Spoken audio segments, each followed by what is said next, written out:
إن الحمد لله نحمده ونستعينه ونستغفره ونؤمن به ونتوكل عليه ونعوذ بالله من شرور أنفسنا ومن سيئات أعمالنا من يهده الله فلا مضل له ومن يضلله فلا هادي له أي فلن تجد له وليا مرشدا نشهد أن لا إله إلا الله وحده لا شريك له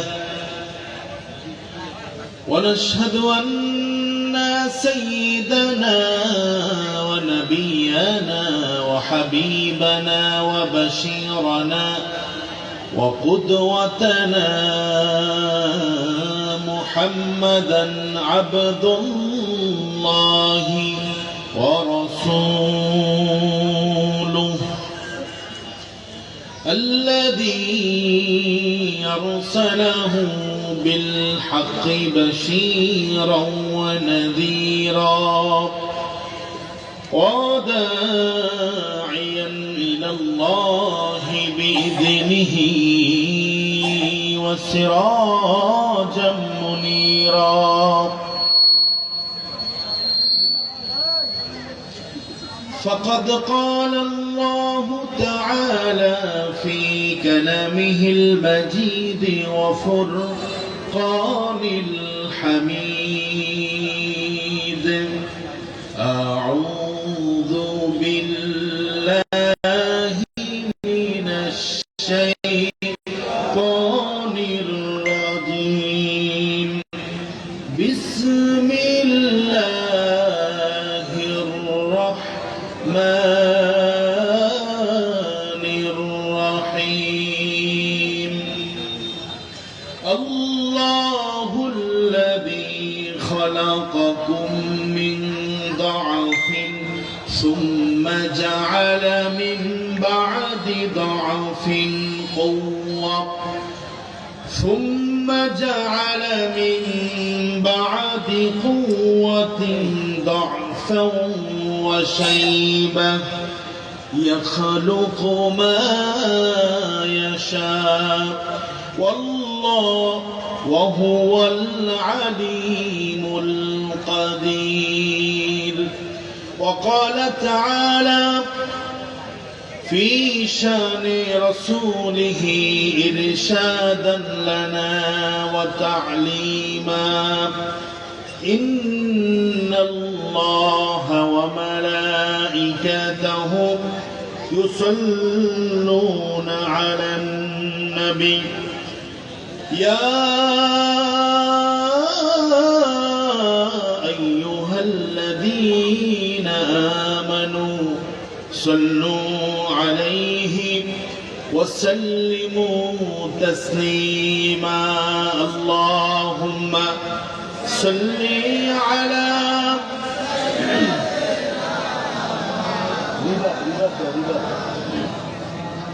وعلى آل سيدنا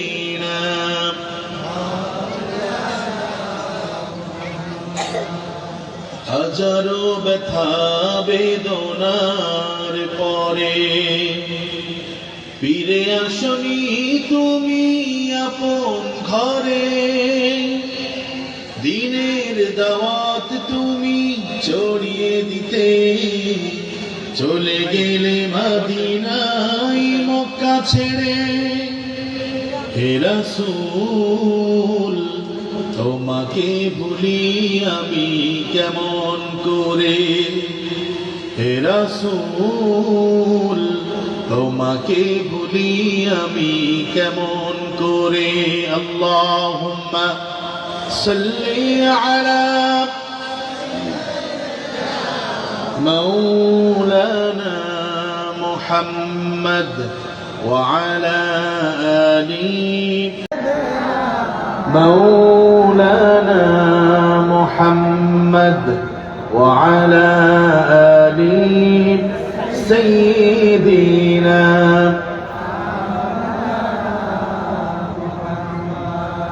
نبينا الآمر الناهي فلا أحد أبر في قول لا منه ولا نعمي بلغ العلا بكماله كشف الدجى بجماله حسنت جميع خصاله صلوا عليه وآله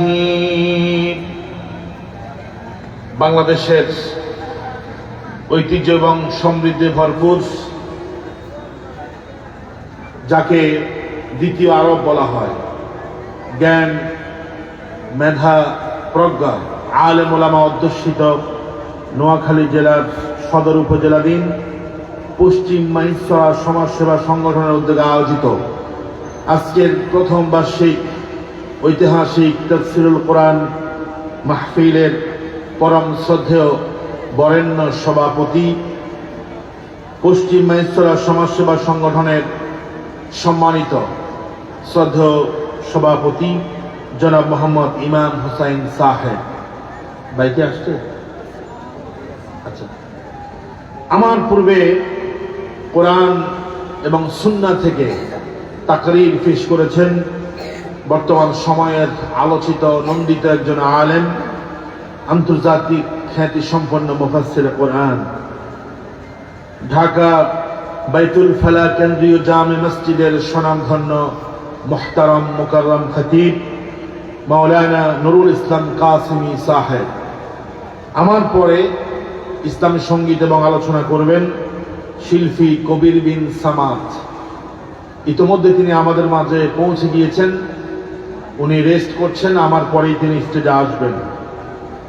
আলোচনা রেখেছেন তোরাবগঞ্জ আহমদিয়া দাখিল মাদ্রাসার মুহতারাম সুপার বিশিষ্ট আলেমে দ্বীন মাওলানা আব্দুল হাই শরীফ সাহেব। আরো অনেক ওলামায়ে কেরাম কথা বলেছেন। যতজন কথা বলেছেন আল্লাহ তাআলা প্রত্যেকের কথার মধ্যে বরকত দান করুন, আমরা বলছি আমিন। আমরা যারা শুনেছি আল্লাহ যেন আমাদেরকে এই শোনা থেকে আমল করার তৌফিক দান করেন, বলেন আমিন। আজকের মাহফিলের সঞ্চালনায় যিনি আছেন আমাদের সকলের প্রিয় ভাই, যিনি বাংলাদেশের বিভিন্ন প্রান্তে গিয়ে উপস্থাপন করেন, প্রিয় ভাই শেখ ফরিদ। আজকের মাহফিলে আসতে পেরে আপনারা খুশি না বেজার? যারা বাহিরে দাঁড়িয়ে আছে ওরা বেজার মনে হয়, ঠিক না? আজীব লাগে আমার কাছে, এরকম পরিবেশ আমি কোথাও দেখি নাই। আলহামদুলিল্লাহ, খুতবা পড়ার শুরুতেই মানুষরা মৌমাছির মতো এসে ভিতরে বসে। যারা দাঁড়িয়ে আছেন মেহেরবানি করে বলছি, হয় ভিতরে আসেন, নতুবা আমাদের সামনে যে আপনারা বিশৃঙ্খলা করতেছেন, আপনারা কোরআনের মাহফিলের আপনারা ডিস্টার্ব করছেন। আমি আগেই বলছি, হয় ভিতরে ঢুকেন, নতুবা এখান থেকে সরে যান। কথা ডাইরেক্ট, ঠিক কিনা? বিশৃঙ্খলা করবেন না এখানে দাঁড়িয়ে। ভলেন্টিয়ারদেরকে আমি বলছি ওনাদেরকে বসিয়ে দেন, নতুবা এখান থেকে সরিয়ে দেন। এটা সার্কাস না, এটা কোরআনের মজলিস, ঠিক কিনা? কথা বলেন, ঠিক কিনা? এসেছেন কার সন্তুষ্টির জন্য? আরো যদি বলতে হবে কার, নাকি কোন দলের? একটা দল এতগুলো মানুষ গেদার করতে হলে লক্ষ লক্ষ টাকার প্রয়োজন হয়, ঠিক না? কিন্তু আপনারা যে এখানে এসেছেন গাড়ি ভাড়া পেয়েছেন, যাওয়ার সময় কি আপনাদেরকে কাচ্চি বিরিয়ানি দিবে? কিচ্ছু দিবে না। আমরা এসেছি বিরিদা ইল্লাহ, আল্লাহর সন্তুষ্টির জন্য আমরা এসেছি। ইবতিগাউ মারদাতিল্লাহ, আল্লাহর সন্তুষ্টির জন্যই এসেছি, ঠিক কিনা? বক্তা যেই হোক, যিনি কোরআন থেকে বলবে তিনিই সেরা, যিনি কোরআনের কথা বলবে তিনিই শ্রেষ্ঠ, ঠিক কিনা বলেন? আমাদের দেশে তো ভাইরাল বক্তা খুঁজে খুঁজে মানুষ আসে, ঠিক কিনা? আহা, এই ভাইরালটা কিন্তু আল্লাহর দরবারে জবাব দিতে হবে, ঠিক না? আলহামদুলিল্লাহ, আমাদের মাহফিলে ওরকম ভাইরাল বক্তা রক্তা নাই। আলহামদুলিল্লাহ, যারাই আছেন তারাই মুখলেস, ঠিক কিনা? এই জন্য আমরা যে কথাগুলো শুনবো হেদায়াতের মেম্বার বলে যাও চেয়ারম্যানের কাছে, চেয়ারম্যান বলে এমপির কাছে যাও, এমপি বলতো মন্ত্রীর কাছে যাও, মন্ত্রী বলতো উপর থেকে চাপ আছে, প্রোগ্রাম করতে দেওয়া হবে না, ঠিক কিনা? আজকে স্বৈরাচার নাই, মাহফিলের অনুমতিরও প্রয়োজন নাই, ঠিক কিনা? জোরে বলেন, কোরআন কার কিতাব? যারা দীর্ঘদিন ধরে বড় বড় তাফসীর মাহফিল থেকে আমাদেরকে দূরে রেখেছে, কোরআনের মাহফিল শুনতে দেয় নাই, আল্লাহ এমন ভাবে তাদেরকে বাংলাদেশ থেকে বিতাড়িত করেছে, তারা দুপুরের খাবার পর্যন্ত খেয়ে যেতে পারে নাই। সামনে যারা আছো তোমাদেরকে বলতে চাই, কোরআনের সাথে বেয়াদবি করলে কপাল পুড়বে, ঠিক না? ওরা মনে করেছিল আল্লামা দেলার হোসেন সাঈদীকে জেলখানায় ঢুকালে পরে তাফসীর মাহফিল বন্ধ হয়ে যাবে। তাফসীর মাহফিল কি এখন কমছে না বাড়ছে? হুজুর বলে নাই, বাড়ছে না কমছে? আল্লামা মামুনুল হককে জেলখানায় ঢুকাইছে, মনে করছে মাহফিল তো শেষ। শেষ হয়েছে? গত বছর মাহফিল হয়েছে প্রায় 4 লক্ষ। এই বছর জালিম যাওয়ার পরে প্রায় 8 লক্ষ মাহফিল বাংলার জমিনে হবে, ঠিক কিনা? আমরা কি কোরআনের সাথে থাকবো তো ইনশাআল্লাহ? আলেমদের সাথে থাকবো তো ইনশাআল্লাহ? কারা কারা থাকবেন দোয়া দেখতে চান?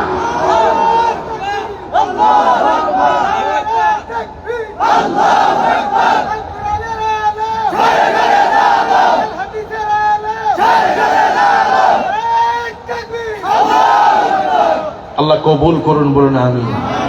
আজকের মাহফিল যুবক কারা এসেছে একটু হাত দেখতে চাই। যুবক, যুবক অনলি, যারা যুবক, ইয়াং স্টার, মাশাআল্লাহ, অনেক হাত নামাও। মুরব্বী যারা এসেছেন তারা একটু হাত তোলেন তো দেখি। আজকে আমরা এটা আটকায় দেন, আজকে দেখতেছি যে মোটামুটি যুবকের সংখ্যাই বেশি, ঠিক না? আমরা শুরুতে যুবক যারা আছে তারা একটা তাকবীর দেব, দেখি তো কাদের শক্তি। এরপরে সবাই মিলে একটা তাকবীর দিয়ে আমরা আমাদের আলোচনা স্টার্ট করব ইনশাআল্লাহ। যুবকরা কি রেডি আছে? বাংলার যুবকরা কি রেডি আছে? আন্ডারচরের যুবকরা রেডি নাই?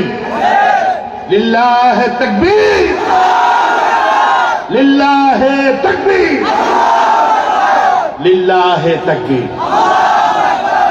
এবার মুরব্বীদের ফালা, দেখা যাবে যে এনার্জি কতটুকু আছে। মুরব্বীরা কি রেডি? লিল্লাহে তাকবীর, লিল্লাহে তাকবীর, লিল্লাহে তাকবীর।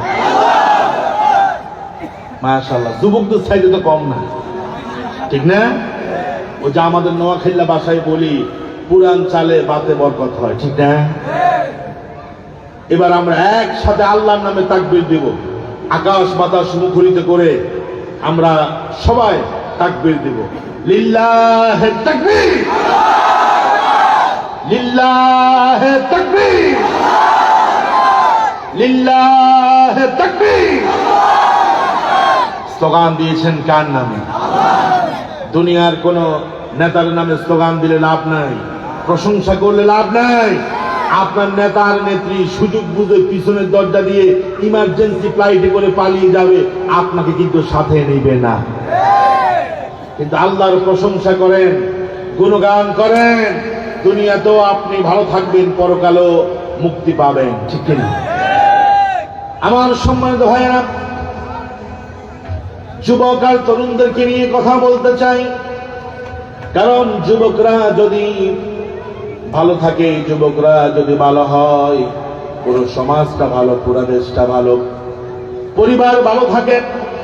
আর যুব সমাজ, তরুণ সমাজ, তারা যদি পথ হারিয়ে যায়, তারা যদি পথচ্যুত হয়ে যায়, তাহলে পরিবার, সমাজ, দেশ সব কিছু ধ্বংস হয়ে যায়, ঠিক কিনা? এই জন্যই তো নবী করিম সাল্লাল্লাহু আলাইহি ওয়াসাল্লাম যুবকদেরকে সব চাইতে বেশি ভালোবাসতেন। যুবকদেরকে আল্লাহর নবী অ্যাপ্রিশিয়েট করতেন। নবীজি বলেছেন, নাসরানিশ শাবাব ওয়া মানানিশ শুয়ুখ। আমি যখন ইসলামের দাওয়াত দেওয়া শুরু করলাম, কোরআনের দাওয়াত দেওয়া শুরু করলাম, মানুষদেরকে যখন আল্লাহর কথা বলতে শুরু করলাম, তখন কোন মুরব্বীকে আমি পাই নাই, বৃদ্ধ লোককে পাই নাই, আমাকে সহযোগিতা করেছে যুবকেরা। আল্লাহু আকবার। যুবকরা হলো ইসলামের শক্তি, যুবকরা হলো ইসলামের প্রাণ। এই পর্যন্ত যতগুলো সংগ্রাম হয়েছে, যতগুলো ইনকিলাব হয়েছে, আন্দোলন হয়েছে, সবগুলো যাদের মাধ্যমে সফল হয়েছে তারা হলো যুবক। ঠিক কিনা? আরো জোরে বলতে হবে, ঠিক কিনা? 16টি বছর মুরব্বীরা চেষ্টা করেছে, আন্দোলনের কর্মসূচি নিয়েছে, মিছিল করেছে, মিটিং করেছে, জালিমকে হটাতে পারে নাই। যখনই আমার দেশের যুবক তরুণ ছাত্ররা চেষ্টা শুরু করে দিয়েছে, আল্লাহ রব্বুল আলামিন তাদেরকে সফল করেছে। আস্তে বলেন কা, ঠিক না? এখন আজকে ওয়াজ হবে যুবকদেরকে নিয়ে, মুরব্বীরা কি চলে যাবেন? যাবেন? আপনাদেরও শিক্ষণীয় আছে, কারণ আপনাদের ঘরেও তো ছেলে আছে, আছে না? যুবক, তোমাকে বলছি শুনো, তোমাকে বলছি শুনো, আজকে যাদের পিছনে তোমার শক্তি, তোমার সময়কে ব্যয় করছো, কিয়ামতের দিন আল্লাহর কসম করে বলি, এদেরকে তুমি কাছে পাবে না, এদেরকে তুমি সাহায্যকারী হিসাবে পাবে না, তোমার কোনো উপকারেরা করবে না, বরং দেখবা সেও জাহান্নামী, তোমাকেও জাহান্নামী বানাচ্ছে। কারণটা হলো, যেই নেতার কোনো চরিত্রই নাই, যেই নেতার নামাজ নাই, যেই নেতার রোজা নাই, যেই নেতার কাছে কোরআন তেলাওয়াত নাই, যেই নেতার কাছে ইসলাম নাই, ওই নেতা তোমাকে কখনো জান্নাতে নিতে পারবে। আমার কথা না, আল্লাহর কথা। আল্লাহ রাব্বুল আলামিন বলছেন, শুনো যুবক, তোমাকে যে আমি শক্তি দিয়েছি, এনার্জি দিয়েছি, এটা পৃথিবীর কেউ দেয় নাই, কোন ডাক্তার দেয় নাই, কোন ইঞ্জিনিয়ার দেয় নাই, তুমি যে নেতার পিছনে ঘুরো সেও তোমাকে দেয় নাই। তোমার গায়ের মধ্যে যে শক্তি, যে শক্তি দিয়ে তুমি ইসলামের বিরুদ্ধে স্লোগান দাও, যে শক্তি দিয়ে ইসলামী আন্দোলনের বিরুদ্ধে কথা বলো, কোরআনের বিরুদ্ধে কথা বলো, আল্লাহ রাব্বুল আলামিন বলেন, যুবক, এই শক্তি আমি আল্লাহ রাব্বুল আলামিন তোমাকে দিয়েছি। সবাই কয় নাই, মনে কনফিউশন আছে, কনফিউশন আছে। আমাদের গায়ের মধ্যে যে শক্তি, এটা দিছে কে? কোরআনুল কারীমের 30 নম্বর সূরা, সূরা আর-রুম, সূরা আর-রুমের 54 নম্বর আয়াতের মধ্যে আল্লাহ পাক বলছেন, আমি কেমন আল্লাহ, শোনো, আল্লাহুল্লাযী খালাকাকুম মিন দাআফিন, আমি তো হলাম তোমার সেই রব, আমি তো হলাম তোমার সেই আল্লাহ, যিনি তোমাকে দুর্বল জিনিস থেকে সৃষ্টি করেছি। তুমি দুনিয়াতে আসার আগে একটা দুর্বল জিনিস ছিলে, তোমার বাবার শুক্রাণু থেকে তুমি পৃথিবীতে এসেছ।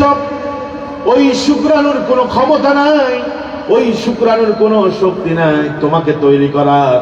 আমি আল্লাহ রাব্বুল আলামিন তিলে তিলে ওই শুক্রাণুকে প্রথমে আমি মুদগা, রক্তপিণ্ডতে পরিণত করেছি, রক্তকে বানিয়েছি মাংস, গোশত, আবার গোশতের উপরে আমি রব্বুল আলামিন গোশতের ভিতরে হাড় দিয়েছি, হাড়ের উপর আবার গোশত দিয়েছি। ফাকাসাউনাল ইযামা লাহমা, এভাবে তিল তিল করে এক ফোঁটা পানি থেকে, শুক্রাণু থেকে আমি আল্লাহ রাব্বুল আলামিন তোমাকে বানিয়েছি। কে বলেছেন? আল্লাহর নাম নিতে কি লজ্জা হয়? জোরে কর না, কে? আল্লাহ পাক বলেন, খালাকাকুম মিন দুফিন, আমি তোমাকে বানিয়েছি একটা দুর্বল জিনিস থেকে। আল্লাহ পাক বলেন, সুম্মা জাআলা মিন বা'দি দুফিন কুওয়া, এই দুর্বল একটা জিনিস থেকে, এই শুক্রাণু থেকে তুমি একটা পরিপূর্ণ মানুষ হলে, মায়ের গর্ভ থেকে, সুম্মা নুখরিজুকুম তিফলা, বাচ্চার আকারে, ছোট্ট শিশুর আকারে তোমাকে আমি দুনিয়াতে নিয়ে আসলাম। দুনিয়াতে আসার পরে আমি রব্বুল আলামিন তোমার দুর্বল কাল, শিশুকাল থেকে আমি আল্লাহ রব্বুল আলামিন তোমাকে শক্তি দিয়েছি। আল্লাহু আকবার। আচ্ছা, শিশুকালে আপনার কোনো শক্তি কি ছিল? সবাই বলেন, ছিল? কাঁদা ছাড়া কোনো কথা বলতে পারতেন না, মায়ের স্তনের দুধ খেয়ে আপনি বড় হয়েছেন, ঠিক না? আস্তে আস্তে শিশুকাল থেকে আল্লাহ আপনাকে শক্তি দিয়েছে, মানে আপনাকে যৌবন দিয়েছে। যৌবন দিয়েছেন তিনি কে? এবার কোন যৌবনের দাম কম না বেশি? এটা বোঝানোর জন্য আমি একটা উদাহরণ দেই। সেটা কি? সেটা হলো নারিকেলের ডাব। ঢাকা শহরে আপনি একটা ডাব খাইবেন 120 টাকা। কত টাকা? কিন্তু একটা নারিকেলের দাম কি 120 টাকা? না, ডাবের দাম হলো 120 টাকা। এটা যখন প্রাপ্তবয়স্ক হয়, এটা যখন পৌরকাল আসে, এটা যখন বয়স বাড়ে, তখন তার দামটা কমে। তাহলে বোঝা গেল সব জিনিসের গোল্ডেন সিজন হচ্ছে মধ্যকালের সময়টা। আমাদের জন্য গোল্ডেন সিজন হলো আমাদের জন্য উত্তম সময় হলো, দামি সময় হলো যৌবনকাল। আর এই যৌবনটা যিনি দিয়েছেন তিনি কে? আল্লাহ রাব্বুল আলামিন বললেন, বান্দারা শুনো, এই যৌবনকাল তোমার চিরদিন থাকবে না। একদিন আমি আল্লাহ রাব্বুল আলামিন এই যৌবনকাল থেকে তোমাকে আমি বৃদ্ধ বানায়া দিব। কে বলছেন? সুম্মা জাআলা মিন বা'দি কুওয়াতিন দা'ফান ওয়া শাইবা। তুমি যুবক, তোমার গায়ে শক্তি আছে, এই শক্তি সব সময় থাকবে না। এক সময় তোমাকে আমি দুর্বল বানিয়ে ফেলবো, তুমি বৃদ্ধ হয়ে যাবে। বৃদ্ধ হয়ে গেলে গায়ের শক্তি কমে না বাড়ে? কথা কয় না? যুবক থাকা অবস্থায় জেনা করেছে, ব্যভিচার করেছে, যত অন্যায় অবিচার আছে সব করেছে। যখন বৃদ্ধকাল আসে তখন তাবলিগে যায় চিল্লা লাগায়, আসে না নাই? কথা কয় না? তাবলিগে আপনি যান, আমি আপনাকে নিষেধ করি না। অনেক বড় খেদমত হয় তাবলিগ জামাতের মাধ্যমে। আফসোসের বিষয় হলো সেই তাবলিগও এখন কয়েক ভাগে ভাগ হয়ে গেছে, ঠিক কিনা? এখন পাবলিকরা যাবে কোন জায়গায়? কথা হয় না? এই ভাগগুলো যারা করেছে ওরা শয়তান। ওরা কি? ওরা দেখেছে যে তাবলিগ জামাতের এত সফলতা, ইজতেমার ময়দানে লক্ষ লক্ষ মানুষ আসে। এটাকে ব্যর্থ করার জন্য কাফের মুশরিকদের চক্রান্তে এখন এবং জালিমদের চক্রান্তের কবলে পড়ে তাবলিগও এখন কয়েক ভাগ হয়ে গেছে, ঠিক কিনা? আমার ভাইরা, তাহলে যৌবনের শক্তি দিয়েছেন কে? সবাই বলতে হবে কে? এই যৌবন কি চিরকাল থাকবে? থাকবে না। এই যৌবন কাল শেষে বৃদ্ধকাল আসবে। বলেন কোন কাল? সবাই কথা বলেন না, কোন কাল? বৃদ্ধকাল। বৃদ্ধকাল আসলে পরে অজু করছে, অজু মনে নাই। দাদিয়ে বলছে যে বাজার থেকে পান আনবেন, সুপারি আনবেন, এইটা আনবেন, সেটা আনবেন। 5টার কথা বলছে, উনি আনছে 2টা। কয়টা আনে নাই? কয়টা? 3টা। এখন বাড়িতে আসার পরে দাদি বলছে যে বাকি 3টা কোথায়? বলছে যে নেসিয়ান গালেব হয়ে গেছে। আমি তখন বৃদ্ধ হয়ে গেছি, মনে থাকে না। আসলে মনে না থাকারই কথা, ঠিক কিনা? নামাজ পড়েছে, অজু আসরে নাই, ভুলে গেছে।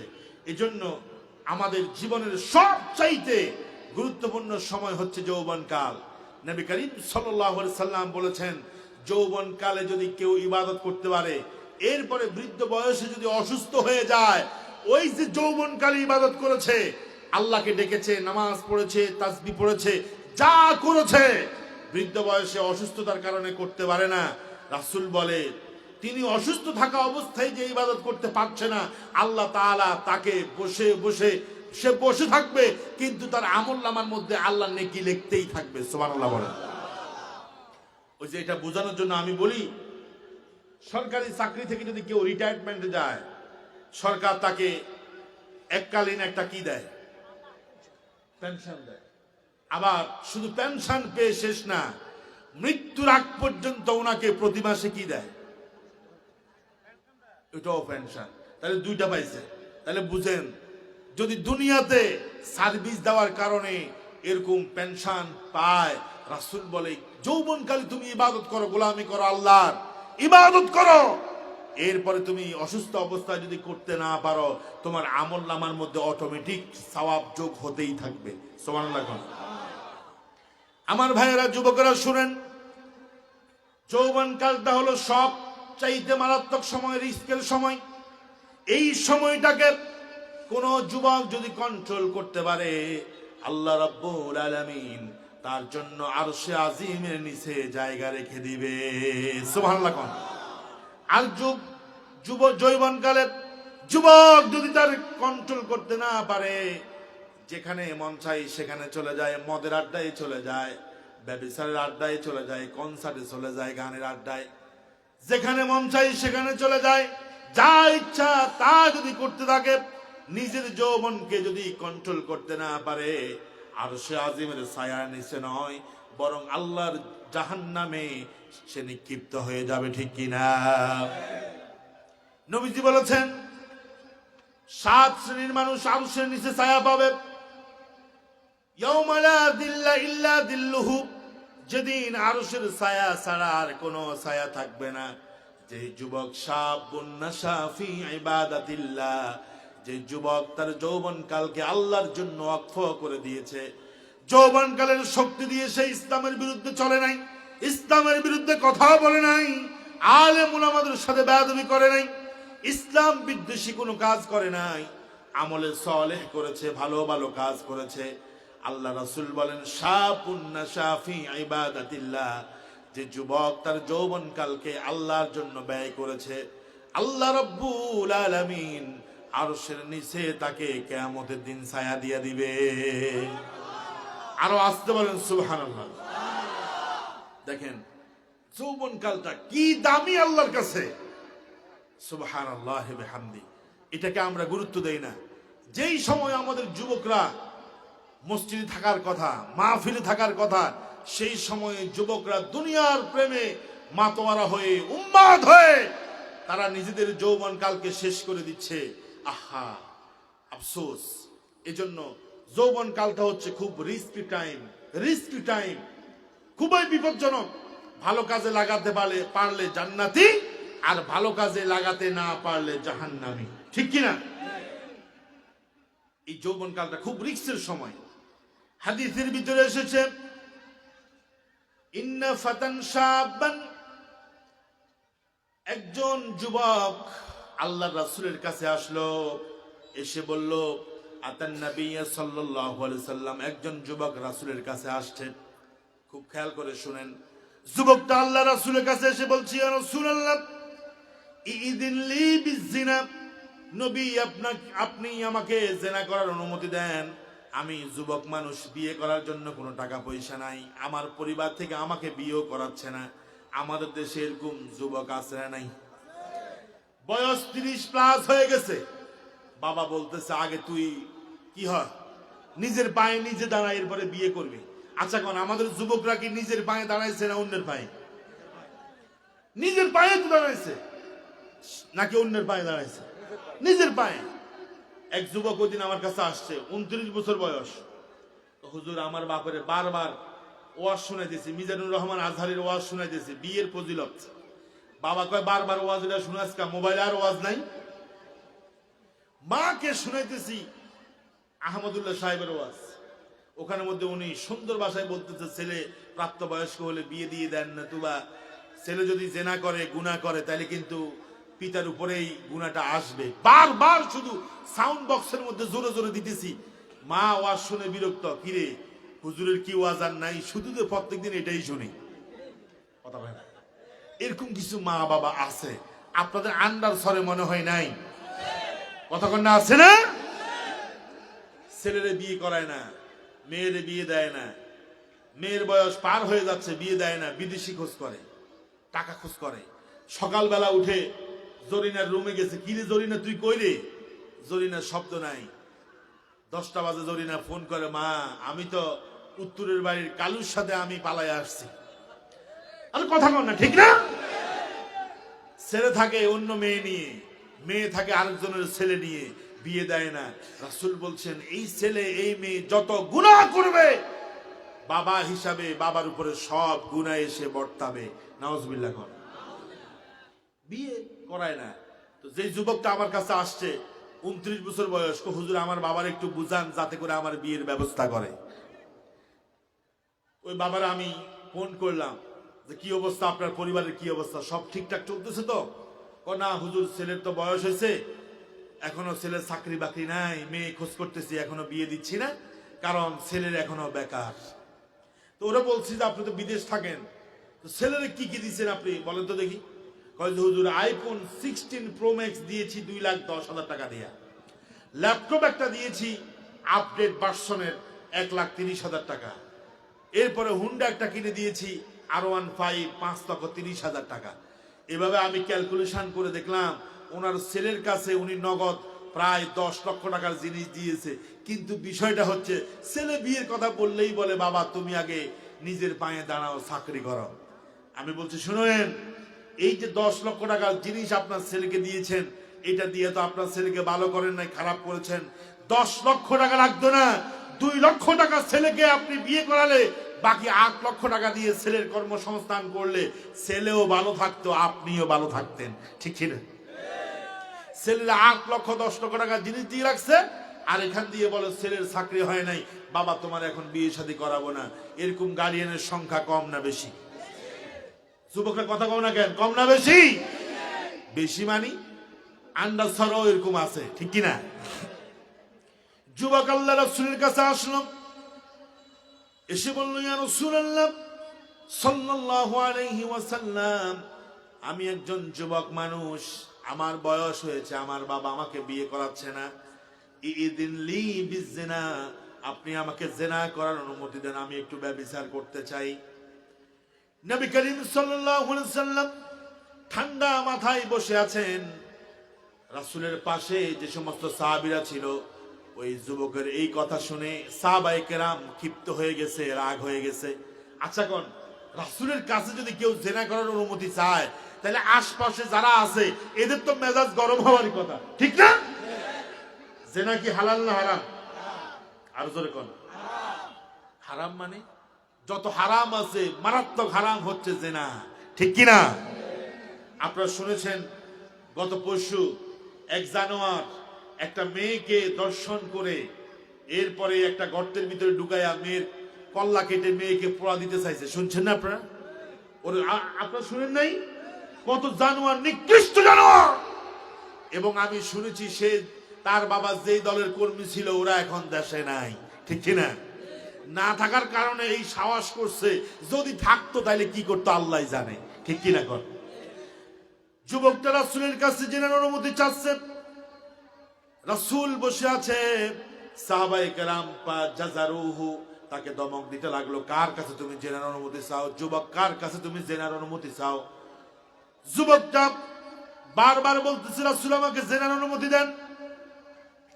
বিশ্ব নবী বলছেন ফাদিনহু, ও আমার সাহাবীরা, এই যুবকটাকে তোমরা দমকায়ো না, তাকে তোমরা রাগ করে কথা বলো না, বরং যুবকটাকে আমার কাছে আসতে দাও। আল্লাহু আকবার কর, আর জোরে করে আল্লাহু আকবার।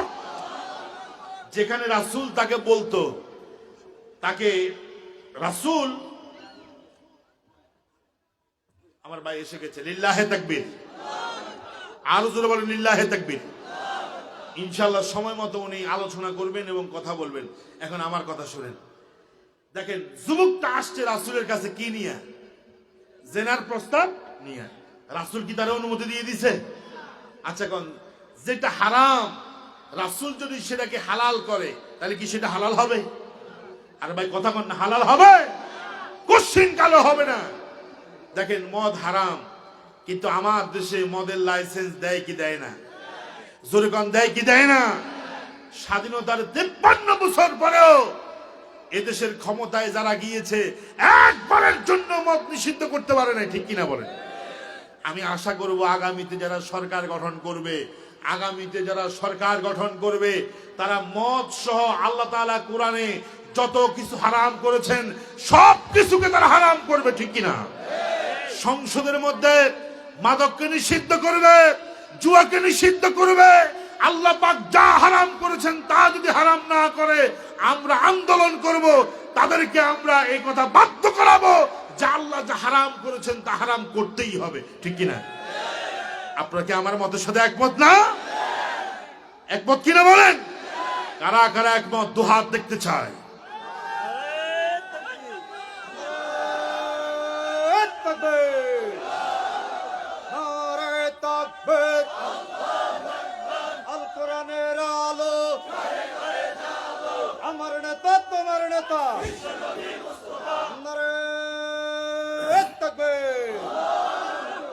হাত নামান। আর যারা দাঁড়িয়ে আছেন, যদি আমাদেরকে ভালোবাসেন, কোরআনকে ভালোবাসেন, এক্ষুনি বসে যান, এটা সার্কাস না। বসে যাইতে বলছি, এরপর যারা দাঁড়িয়ে থাকবে তাদেরকে আমি আর কিছু বলার নাই, সবাই বসে যান।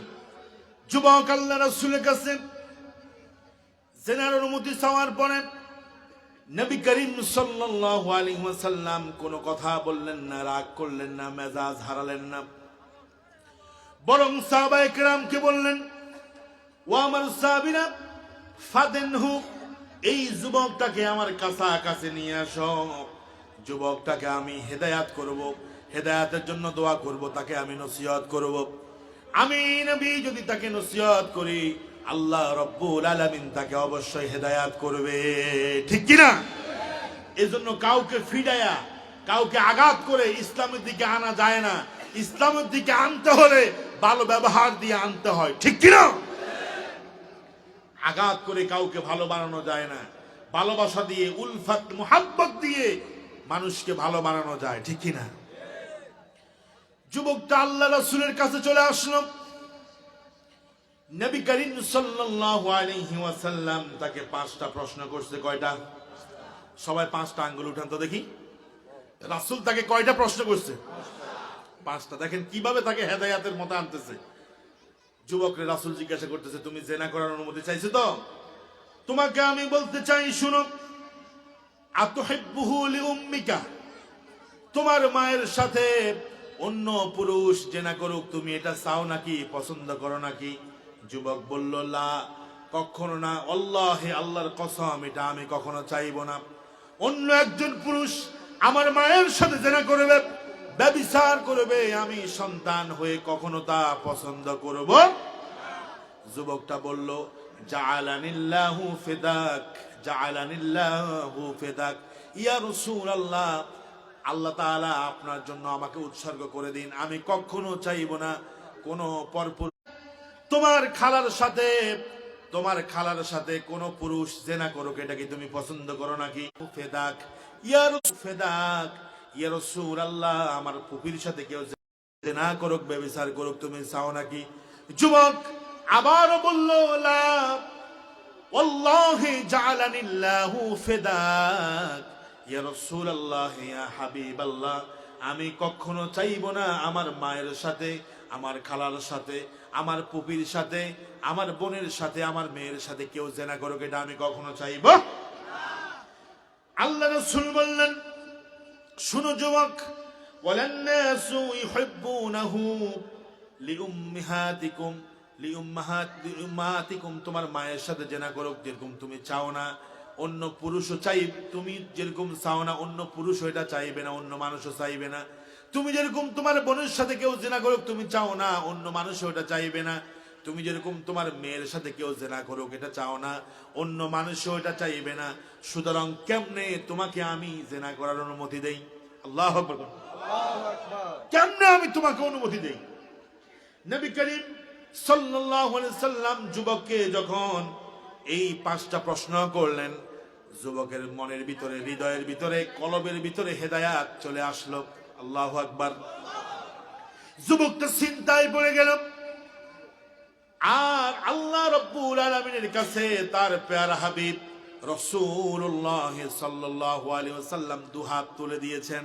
আল্লাহর নবী যদি দুহাত তুলে দোয়া করে, সাথে সাথে দোয়া যিনি মঞ্জুর করেন তিনি কে?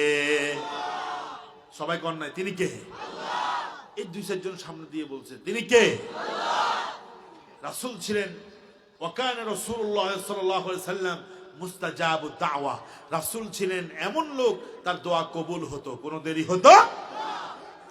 নবীজি যখন দেখলেন যুবকটা রাসূলের কথায় পরিতৃপ্ত হয়েছে, আশ্বস্ত হয়েছে, যুবকটা বড় লজ্জিত হয়ে গেছে।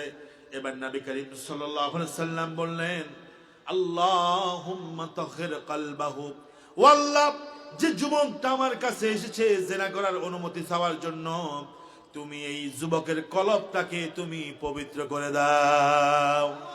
ওয়া হাসিন ফারজাহু, যৌবনের তাড়নায় জেনা করতে চায়, আল্লাহ রাব্বুল আলামিন তুমি এই যুবকের যৌবনটাকে তুমি কন্ট্রোল করে দাও। আল্লাহু আকবার। কর দোয়া করছে কে? আর আল্লাহ দোয়া করছে। দোয়া কে করছে? নবী দোয়া করছে। আল্লাহ মনে হয় কবুল করে নাই, দোয়াটা মাকবুল হয়ে গেছে। এই হাদিসের রাবি যিনি আবু উমামা রাদিয়াল্লাহু তাআলা আনহু, তিনি বলেন, আমি যতদিন এই যুবককে দেখেছি কখনো চোখটাকে উপরের দিকে তুলে হাঁটতে দেখি নাই, বরং রাস্তা দিয়ে যখন হাঁটতো চোখটাকে আগাদুল বাসার, চোখটাকে নিচের দিকে নামায় হাঁটতো, যাতে করে কোনো বেগানা নারীর দিকে তার চোখ না চলে যায়। আল্লাহু আকবার। আমার দেশের হাজারো যুবক আছে মেয়ের ওড়না ধরে টান দেয়, তারপরে মেয়েদের সাথে অবৈধ সম্পর্ক করে, ফেসবুকের মধ্যে মেসেঞ্জারে সেটিং করে, সারা রাত প্রি টক টাইম পায়, প্রি টক টাইম পেয়ে সারা রাত কথা বলে কাটিয়ে দেয়। এরকম যুবক আছে কিনা ভাই? একটু কথা কন মেহেরবানি করে, আছে না? সারা রাত কথা বলেন, ঘুম থেকে উঠে দিনের 10টা বাজে 12টা বাজে, গার্ডিয়ান পেরেশান থাকে, চরিত্র নাই, কিচ্ছু নাই, কর্মীরও চরিত্র নাই, নেতারও চরিত্র। কর্মী স্লোগান দেয় আমার নেতার চরিত্র ফুলের মতো পবিত্র। আমি বলি আরো বলতে হবে, নামাজ পড়ে না 1 ওয়াক্ত, গাঞ্জা টানে 5 ওয়াক্ত, ঠিক কিনা? কথা বলতে হবে, ঠিক কিনা? এরকম নেতা আর কর্মী আমরা চাই না, ঠিক কিনা? তুমি নেতা হয়েছ, মসজিদে আযান হয়েছে, সাথে সাথে মসজিদে চলে যাও, তোমার কর্মীদেরকেও বলো মসজিদে আসো, ঠিক কিনা? নেতার চরিত্র 23 নাম্বার, কর্মীর চরিত্র 32 নম্বর, ঠিক কিনা বলেন? আমার ভাইয়েরা, যুবকরা যদি প্রচেষ্টা করে সমাজকে পরিবর্তন করতে পারে, রেভলিউশন চেঞ্জ, বৈপ্লবিক পরিবর্তন করতে পারে, কারণ যুবকরা যেই দিকে ইসলামের জোয়ার সেই দিকে, ঠিক কিনা? যেই সময়ে আমাদের যুবকরা বাতিলের পক্ষ নিয়ে নিজে রক্ত দেয়, ইসলাম বিরোধী শক্তিকে প্রতিষ্ঠিত করতে যায় জমিনে রক্ত ঢেলে দেয়, নিজের জীবনকে দিয়ে দেয়, সেই সময়ে রাসূলের কিছু যুবক সাহাবীরা ইসলামের জন্য নিজেকে উৎসর্গ করেছে, ঠিক কিনা?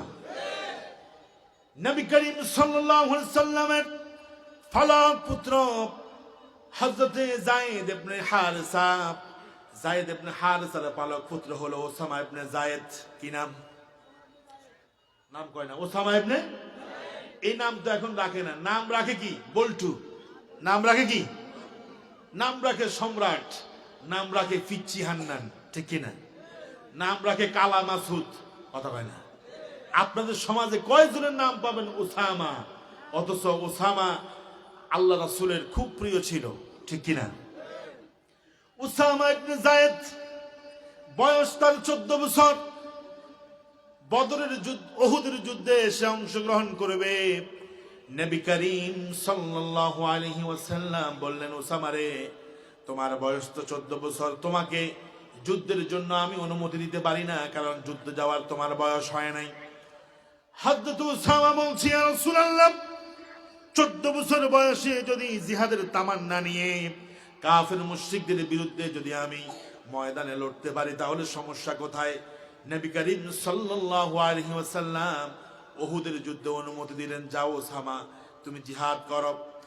হাদিসের riwayaতের মধ্যে এসেছে, উহুদের যুদ্ধে যতজন মুজাহিদ ছিল, সব চাইতে যিনি বীরত্ব দেখিয়েছেন, সুজাআত দেখিয়েছেন, বীরত্ব দেখিয়েছেন, তাদের মধ্যে সব চাইতে উত্তম ছিল ওসামা ইবনে যায়েদ। আল্লাহু আকবার বলেন।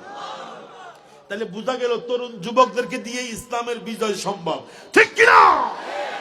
আমি বলি, এই যে 5 আগস্টের বিজয় হয়েছে, মুরব্বীদেরকে দিয়ে হয়েছে? কথা কেন হয়েছে? তবে মুরব্বীদের অবদান অস্বীকার করা যাবে না, ওরা পিছনে ছিল, শক্তি জুগিয়েছে, সাহস জুগিয়েছে, দোয়া করেছে, ঠিক কিনা?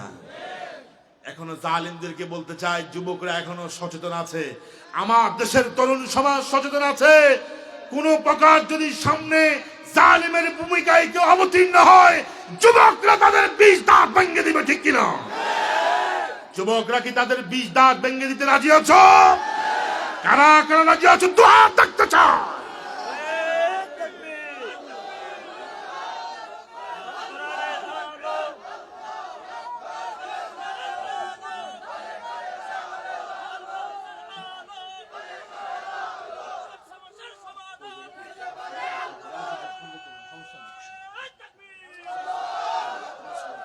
আল্লাহ কবুল করুন, বলুন আমিন। আল্লাহ রাসূল যখন দেখলেন উহুদের যুদ্ধে ওসামা ইবনে যায়েদ বীরত্ব দেখিয়েছে, নবী করিম সাল্লাল্লাহু আলাইহি ওয়াসাল্লাম তিনি দোয়া করলেন, ওসামা আল্লাহ তোমাকে কবুল করুন, বলেন আমিন। হযরত ওমরের সময়ে, ওমর রাদিয়াল্লাহু তাআলা আনহুর সময়ে রোম সাম্রাজ্যের বিরুদ্ধে জিহাদ করতে হবে। রোমদের কালো দাঁত, কালো থাবা ভেঙ্গে দিতে হবে, 20 দাঁত ভেঙ্গে দিতে হবে। কাকে সেনাপতি বানানো হবে? এক একজনের নাম প্রস্তাব করতেছে। আল্লাহু আকবার কন্যা। কাকে সেনাপতি বানাবে? রোম সম্রাট হিরাক্লিয়াস। এরা কিন্তু খুবই শক্তিশালী, এদের আধুনিক অস্ত্র আছে, অনেক কিছু আছে। এদের বিরুদ্ধে কে দাঁড়িয়ে যাবে সেনাপতি হিসাবে? এক একজন সাহাবী এক একজনের নাম প্রস্তাব করে। সর্বশেষ যার নাম বেশি প্রস্তাবনার মধ্যে এসেছে তিনি হলেন হযরত ওসামা ইবনে যায়েদ। আল্লাহু আকবার বলেন। তার বয়স তখন 20 বছর। সবাই কোন কত বছর? আমার সময় কিন্তু শেষের দিকে, সবাই কথা বলেন কত বছর? আমি কিছুক্ষণ পরে ছেড়ে দিচ্ছি। 20 বছর। এখন দেখেন সবাই কি রে, 20 বছরের এটা কেমনে আবার সেনাপতি হবে? হবে না। এই যে আসিফ আর নাহিদকে উপদেষ্টা বানাইছে, অনেকে নাক ছিটকায়, এরা আবার কি করবে? আমি বলি শুনো, তোমরা আর কি কন্ট্রিবিউশন রেখেছ? এরাই তো জাতিকে আলোর পথ দেখিয়েছে, ঠিক কিনা? এদেরকে দুইজনকে উপদেষ্টা বানিয়েছে তো কি হয়েছে? এদের প্রচেষ্টার কারণেই তো আল্লাহ তাআলা বিজয় দিয়েছে, ঠিক কিনা? ওসামা ইবনে যায়েদ সেনাপতির দায়িত্ব পেল 20 বছর বয়সে। আর আমার দেশের 20 বছর বয়সের যুবক তরুণ কিশোরেরা, তারা কিশোর গ্যাং করে, কিশোর গ্যাং বানায়। আর এমন নেতার পিছনে পিছনে তাকবীর স্লোগান দেয়, এমন নেতার পিছনে চলে, ওই নেতাও জাহান্নামী, সেও জাহান্নামী। 20 বছর বয়সে সেনাপতির দায়িত্ব নিয়ে ইসলামের বিজয় ছিনিয়ে এনেছে। অথচ আমার দেশে হাজার হাজার যুবক তরুণ আছে, এখনো পর্যন্ত আমরা ইসলামের বিজয়কে ছিনিয়ে আনতে পারি নাই, ঠিক কিনা? কথা বলো ঠিক কিনা? রাসূল যুবকদেরকে ভালোবাসতো। এই জন্য আমি বলি, যুবক তোমার হাতে মদের বোতল থাকবে না, তোমার হাতে ইয়াবা থাকবে না, তোমার এক হাতে থাকবে কোরআন আর এক হাতে থাকবে তলোয়ার, ঠিক কিনা? তলোয়ার সন্ত্রাসীদের জন্য না, বরং রাসূল বলেছেন আল জান্নাতু তাহতা সুয়ুব। এই পৃথিবীতে যদি জান্নাত থাকে, বাতিলকে যদি মোকাবেলা করে তরবারি দিয়ে মোকাবেলা করা যায়, তাহলে তুমি অবশ্যই জান্নাতেই থাকবে। সুবহানাল্লাহ বলেন। আজকে যুবকরা ড্রাগ এডিক্টেড হয়ে গেছে।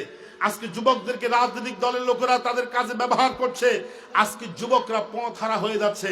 আমি বলি, যুবক তোমার কোনো টেনশন নাই, আল কোরআনের ছায়াতলে আসো। হে যুবক, হে তরুণ, আল কোরআন তোমাকে হাত টানে দিয়ে ডাকছে, আসো কোরআনের ছায়াতলে, কোরআনের হেদায়েতের নিচে ছায়াতলে আসো। তুমি অবশ্যই খালেদের মতো, ওসামা বিন যায়েদের মতো তুমিও বীর পুরুষ হয়ে এই জামিনে ইসলাম কায়েমে তুমি ভূমিকা রাখতে পারবা, ঠিক কিনা? আর মদ খায়া সিদ্ধ হইয়া পড়ে থাকবা, গাঁজা খায়া সিদ্ধ হইয়া পড়ে থাকবা, তোমার দাম পৃথিবীতেও থাকবে না, পরকালেও থাকবে না, তুমি জাহান্নামী, ঠিক কিনা? আমার সম্মানিত ভাইয়েরা, যুবকদেরকে অ্যাপ্রিশিয়েট করে কথা বলছি। যুবক তার যৌবনকালকে যদি কাজে লাগাতে পারে, যুবক যদি যৌবনকালে আল্লাহকে ডাকতে পারে, নবীর সুন্নাহ অনুযায়ী চলতে পারে, রাসূল বলছেন ইগতানিম খামসান ক্বাবলা খামসিন, 5টা জিনিসকে 5টা জিনিস আসার আগে গনিমত মনে করো, মূল্য দাও। তার মধ্যে অন্যতম হলো, প্রথম হলো শাবাবাকা ক্বাবলা হারামিকা, বৃদ্ধকাল আসার আগে, বার্ধক্যকাল আসার আগে তুমি তোমার যৌবনকালকে কাজে লাগাও। কারণ যৌবনকাল জীবনে একবার আসে, কয়বার? আরো জোরে কেন, কয়বার? একবার আসে। যে যুবক তার যৌবনকালকে কাজে লাগাবে, যৌবনকালকে সঠিকভাবে ব্যবহার করবে, সেই যুবক আল্লাহর আরশের নিচে ছায়া পেয়ে যাবে, ঠিক কিনা? এবার যুবকরা হাত তোলো, আমি হাত দেখতে চাই। আলোচনার শেষ পর্যায়ে আমি যুবকদেরকে আমি ওয়াদা করাতে চাই, বলো আল্লাহ আমাদেরকে সমস্ত প্রকার অন্যায়, অবিচার, জুলুম, হারাম, অশ্লীলতা, বেহায়াপনা, যত অপরাধ আছে সব অপরাধ থেকে তুমি হেফাজত করো। হাত নামান। আর মুরব্বী যারা আছেন তারা দোয়া করেন আল্লাহ যেন যুব সমাজকে কবুল করে, বলেন আমিন। এবং দোয়া করেন আল্লাহ যেন এদেরকে ওমরের মতো কবুল করে, বলেন আমিন। এরা ইসলামের বিরুদ্ধে আর কাজ করবে না, কারণ সামনে যে দিন আসছে এই দিন হচ্ছে ইসলামের গণজোয়ারের দিন, ঠিক কিনা? সামনে যে দিন আসছে এটা হচ্ছে কোরআনের নাকি ইসলামের, কোরআনের, মুসলমানদের দিন সামনে আসতেছে। আল্লাহ যেন যুব সমাজকে কবুল করেন এবং যুব সমাজের মাধ্যমে আল্লাহ যেন এই সমাজ, এই রাষ্ট্রকে আল্লাহ যেন ইসলামের জন্য কবুল করে, বলেন আমিন। ওয়া আখির দাওয়ানা আনিল হামদুলিল্লাহি রাব্বিল আলামিন। আসসালামু আলাইকুম ওয়া রাহমাতুল্লাহি ওয়া বারাকাতুহু।